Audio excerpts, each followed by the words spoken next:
This is a Channel 6 Central Kentucky Television update. First up, we have a check of some local police department news. Marion County Sheriff's Office reports that on March the 14th, deputies arrested Neville Thompson, age 49, and Jennifer Nichols, age 41, charging them both with trafficking in a controlled substance, being meth, and possession of a firearm by a convicted felon. The arrest results from the discovery of the weapons and illegal drugs at their home at 230 Frank Lee Road in Raywick. Both were lodged in the Marion County Detention Center on a $25,000 cash bond. The Sheriff's Office was assisted by Kentucky Probation and Parole. On March 14th at 9:20 a.m., Vincent A. Smith, age 29 of Campbellsville, was arrested by Marion County Sheriff's deputies on charges of theft by unlawful taking, wanton endangerment, and failure to produce an insurance card. The arrest resulted from the reported theft at a home on Highway 52 in Loretto. The homeowner confronted Smith a short time after observing him stealing items off of his porch. Smith attempted to drive away and nearly struck the homeowner who was trying to detain him. The homeowner, who was armed, fired one shot into the Smith vehicle, which then fled the scene. Lebanon City police officers stopped the vehicle involved a short time later as it entered the Lebanon City limits. Smith and a passenger were not injured and were taken into custody without incident. The stolen property was recovered and it was returned to the victim in that case. On Sunday, March 11th, around 1:50 a.m., Nelson County Dispatch advised units of an injury collision on the Bluegrass Parkway at the 23-mile marker. Dispatch advised the westbound lanes would be blocked, and units arrived on the scene and located the collision. It was determined that Joshua Jewell, age 33, from Cecilia, was operating a Chevy Equinox when it struck a deer. The deer disabled the vehicle and left it in the middle of the roadway. Passenger Christina Jewell, age 31, also from Cecilia, was asleep in the passenger seat. Andrew Hobbs, age 31, from Boston, was traveling on the parkway and was not able to see the disabled Chevy Equinox, resulting in hitting it in the rear. Hobbs was transported to Flagey Hospital by Nelson County EMS. The Bluegrass Parkway was shut down for a short time. Nelson County sheriffs were assisted at the scene by Nelson County Fire Department and Nelson County EMS. Deputy Brandon Bryan was the one who investigated the collision. Bethany M. Neal of Hamilton Heights in Lebanon, Kentucky, was arrested on March the 13th and charged with a Taylor County warrant for failure to appear. William T. Taylor of Hood Avenue in Lebanon was arrested on March the 13th and charged with 2 Marion County warrants for failure to appear.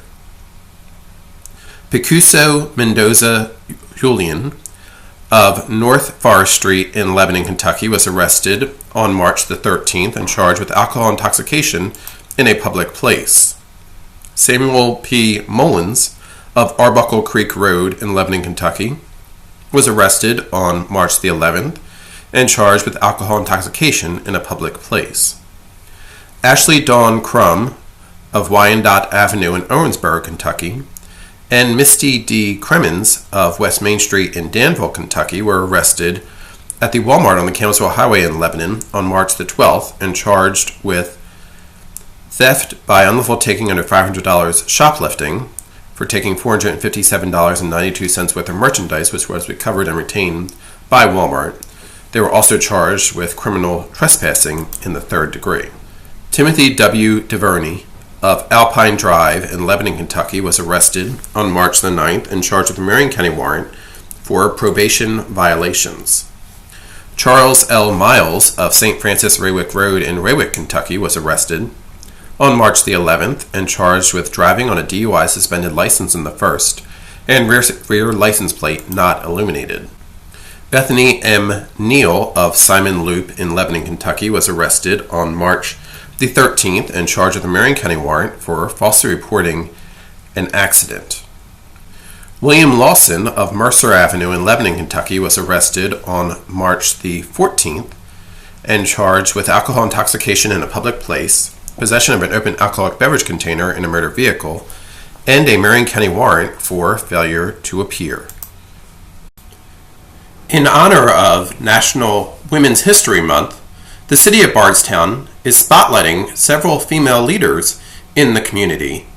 Here now is one of the videos from this series that Bardstown is putting together. Sometimes this is something that I learned from the Bible. Sometimes you don't have things because you don't ask for them. I'm Kathy Reed. I've been on the Bardstown Board of Education for 27 years. I was very active with the Human Rights Commission, and of course I headed with the Cabinet for Families and Children.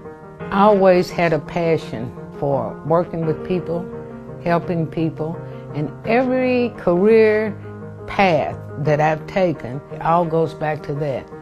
In my career in social work, I started out as a juvenile counselor, and then I was a team leader and a supervisor over 8 counties. That was a milestone for me, being an African-American woman, you know. Most challenging part is identifying the needs, being able to come up with a plan and the resources to meet those needs. I've been really working with Carrie Stivers about the schoolhouse. The schoolhouse is located on North 1st Street, the Bowman Cherry Center, which was the first school for African American children in our community. I met her downtown and she said, oh, they're going to tear that building down, and you know, it has such historical value and those kinds of things. And I said to her, well, let's go ask them not to tear it down. And then I went on and said, let's go ask them for some money to fix it up. We went to the mayor and they decided not to tear it down, and it just went from there, and the community got involved. It was preserved so that people could know all of the history of Bardstown. I think one of the biggest stumbling blocks for people is fear of failure. Well, people fail all the time. Dust yourself off, get up, and keep going. If you want a job, learn about that job. And learn about yourself. Know what your skills are. A lot of people are not very self-reflective. They don't know themselves as well as they should. They don't know what is within them and what they can do. Just getting out there, doing it, trying it. And all the successful women that I know, that's what they did. They just said, oh, I can do that. And people would look at them and say, I don't think so.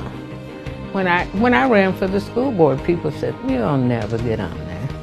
And I thought, maybe not, but I'm running, you know. And I did. That's what you have to do. You know. You have to not let yourself get in the way. They've always contributed. Women of all races and all religions and all that, they've always contributed. I think they're going to change this nation. I'm looking forward to it.